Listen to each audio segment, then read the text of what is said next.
Hello and welcome to the CDO Magazine interview series. I'm Amy McNee, SVP of Global Solution Architecture at Informatica, and today I have the pleasure of talking with Pascale Hutz, Chief Data Officer, EVP Enterprise Digital and Data Solutions at American Express. Thank you for joining today, Pascale. I'm really excited about this conversation today. No, my pleasure. Happy to be here. To make sure that you have funding for the right security and the right, regulatory and compliance things that you have to take into account. You don't have the time to have to go around. So you need to have some central funding. I've seen some where it's a hybrid, where you have central for the team and then the business units have some funding as well, more for like contractors and stuff to build things. So I love what y'all are doing, because you're solving some of those things that I've seen really hold people back when they try to like to your point, the federation versus the decentralization. You're still connected in a federated model, but you let people operate with some separate. And we've had different teams where, based on our initiatives and our roadmap, to continuously better ourselves in data management, different teams have invested in contractors where they wanted to go faster, and we were like, go for it. Like, they're like, we have extra money, we're going to go, we're going to do this a little bit faster and pivot. We're like, go have at it. So it's sort of like, we have the main money, and if they want to add on, they can. That I think the model that you have is one, and I don't think what you're talking about is something that's inconceivable, even for businesses that aren't the size and have the maturity that American Express does. I think these are really good common sense tips. Now, they do take executive involvement, right? People are going to have to get buy-in to organize, but you probably have to continue to make that case as well, that it's working and all of that too. So. No, I have to report, on a quarterly basis to our executive committee, how the program is running, how the funding is being spent.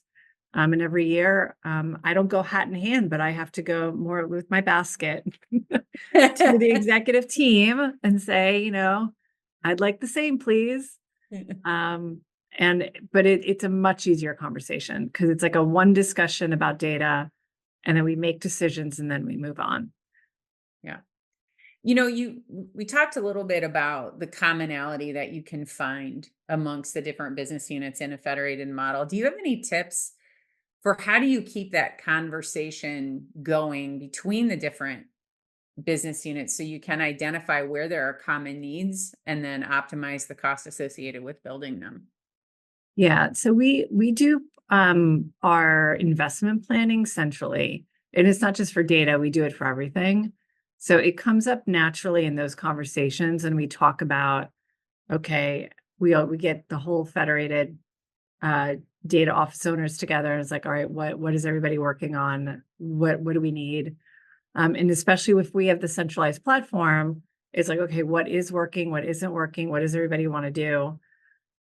So we have to have that strong collaboration with the teams. It's a lot of meetings and a lot of getting everybody together and having a common conversation. There's no sort of magic thing that we do, or silver bullet. It is just hard work of getting people together and having a dialogue and keeping those avenues of communication open. That is a lot of what my central team does. They spend a lot of time meeting with all the data executives and keeping in touch with what is on everybody's plate. So it's a lot of. So the central team is rather large, and that is what they spend their time doing, is running around making sure that we're connected. Yeah, I've seen too some companies, in fact, and I did this at one company, which is we built a sort of a virtualized intake process where, it's not unlike what you do in Agile, where you can take in requests and then keep a backlog so you don't lose track. Yeah, we have that. Yeah. Are you meeting? Is that happening like once a year, or do you have more regular cadence than that to review your backlog? So we have an annual planning process where we look at everything, but then we're working in an agile mode. So every PI increment we're meeting on the backlog. I also, as part of my other duties, manage the backlog at the enterprise level. So I see it all flowing anyway. But the central team, again, the data team is the one that's looking at the PI, at the backlog on a very regular basis. It's not a once a year activity by any means. It's a continuous process. Good. Well, the time has flown by. I love this conversation. I think you have a lot of good ideas, suggestions, and tips that people can really benefit from. And I wanted to give you an opportunity here. If there's any advice that you could share for aspiring data leaders, so people who want to be in the CDO role or in a senior level role within a data organization. Well, I would tell you first, it is a great space to be in. If trying to hire a number of data executives is any telling, there's high demand in the market. So it's a great place to be in, and it's a growing field. I would say that it is a dynamic field, so it's something that you'll have to stay on top of current technology and making sure that you're attending industry forums and keeping in touch, because usually within a company, you'll be the data team, but you may want to connect with other data leaders in the industry. That said, I will say, don't spend too much time chasing the next shiny object. Focus on the fundamentals. Make sure that your data management process is functioning soundly.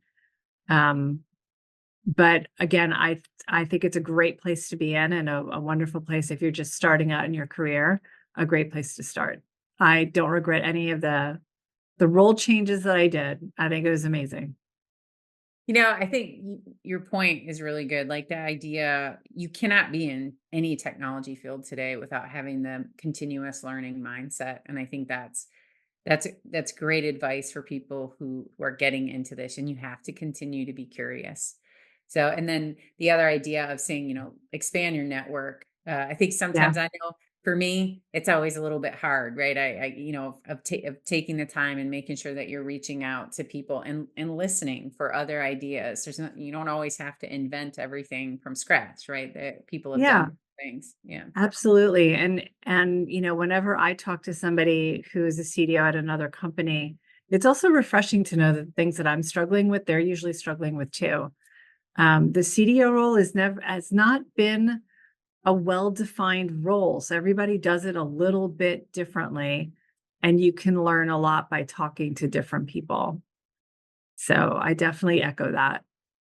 Well, and I think some of the things you shared today, even around just the budget and the prioritization and how you manage things, I think those are really important for people to think about if they're going to step into a CDO role, making sure that they have the ability to influence and impact change and not Yeah. just connect people across the organization. And that comes with budget and headcount and teams. And so I think it's, 100%. yeah, You really have important. to be sure that it's a role where you have the senior leader backing.